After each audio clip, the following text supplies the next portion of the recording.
Hello everyone, my name is Shark and welcome back to another SH Figuarts review. In today's video, we're going to be taking a look at Spider-Punk from Spider-Man Across the Spider-Verse. Honestly, I was not really excited for this figure. I did not have any interest in getting any of the Spider-Verse figures until now.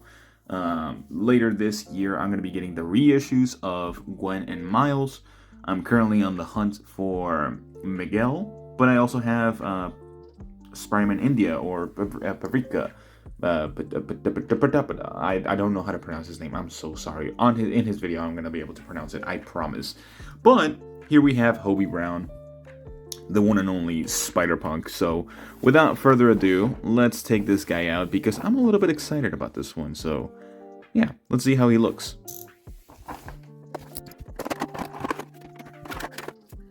Alright, here we have Spider-Punk, and this guy is quite lanky. He stands at a whopping 7 inches all the way to the top of his spikes, which is 18 centimeters. That is an insane height for a figure like this, especially a Spider-Man figure. We don't usually see that. But overall, like, just aesthetic-wise, man, is this guy amazing. Holy crap. The amount of little details that he has all throughout the body is quite insane. We have his pins for him being British as well. The tears on the shirt as well is really nice, going in and seeping with the red. The webbing in his hands and arms and the forearms and everything of the sorts. The webbing of the actual mask and the eyes, very good. The silver on the actual figure, or the spikes. Some of the webbing is not properly aligned to where it should be, but it works. There seems to be some indents here and there, but not completely throughout the entire mask. Just kind of like right over here, that where it kind of doesn't match. But everything is so well printed onto the figure. It is insane how much detail they were able to capture onto this guy. Just goes to show, with actual effort, we can get good figures. Good, proper figures from this company. So, yeah, aesthetic-wise, probably one of the best looking figures out there. Especially with how much little detail and intricate little details he has. The belt buckles, the silver on like the braces, the bands, and even the jacket. My god, is he beautiful. He has the spider logo on the back, the silver on the top. Beautiful. Everything about this figure already looks beautiful. And he, of course, comes with his guitar. And honestly, I don't know how to attach this guitar mostly. I think it goes like this. The guitar is also something else. I know this is purely printed, but my god, the quality print is actually really good. I'm surprised they were able to capture this much detail into such a tiny print. It baffles me. I don't remember if Hasbro was able to do this, but hey, Bandai did, and that's great. So the way you attach this one, it technically is an accessory, but it is part of him as a whole. He uses it in battle. So you just wrap it around him, attach it onto the bottom. You might hear a snap, you might not. Depends on how much pressure you put. You can rotate it so it actually looks good on him and everything of the sorts. So now you can have him playing the guitar like this, of course. I don't know why I'm so off-center with this video. But yeah, he looks great even with the guitar as well. Even without the guitar, he looks amazing.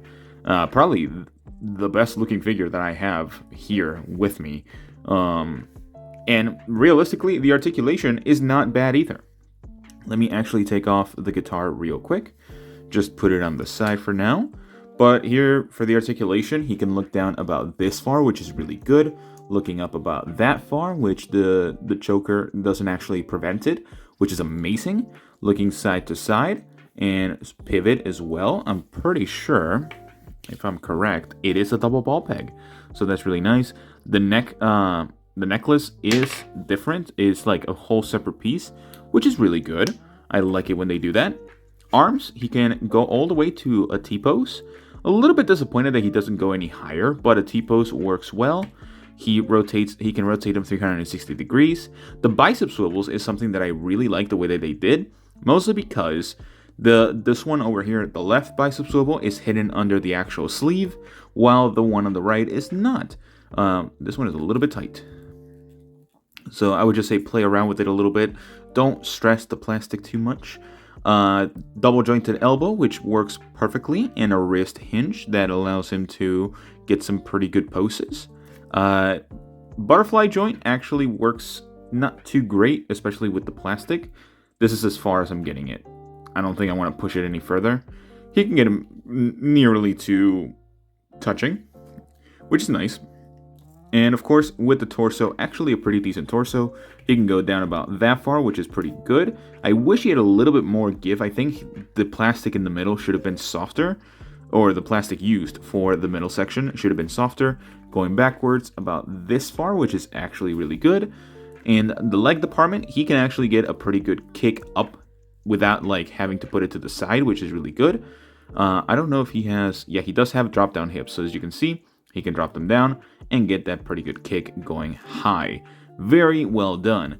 Backwards, not so much, but of course, if you put it to the side, you definitely can get a better kick.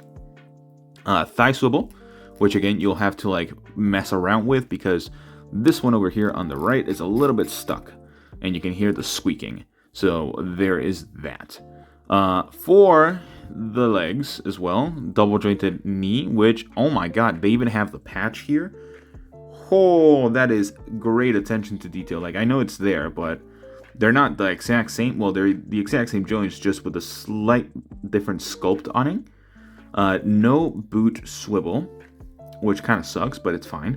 But you do get this foot going forward about this much, almost non-existent, and going backwards not so much. That is the biggest issue about this guy, but at the same time, he has like big-ass boots, so it makes sense that he doesn't have the most range on them. Toe hinge, it's actually looking pretty decent, and I really like it. So overall, this figure is not only aesthetically pleasing, but also great in articulation. Definitely a big contender for, like, figure of the year of 2024. I honestly don't know why I didn't get this guy sooner, because this guy did release almost a year ago at this point, so yeah. Now let's go and take a look at his accessories, because he actually comes with a decent amount, but I wish he came with a little more. And I'll talk about that in just a second. Wait, let me just pop this back in. There you go. Alright, so for the accessory, he actually comes with an insane amount of, like, just different hand gestures. And he is very, like, bodily expressive throughout the entire movie, and I really like that. They were probably able to capture the majority of the hand gestures, which is really nice, both for the guitar and also, like, just personal expressions. But they also included the maskless face sculpt, and this is probably the biggest issue that a lot of people had with this figure, it's that the figure doesn't actually look like the face model of the actual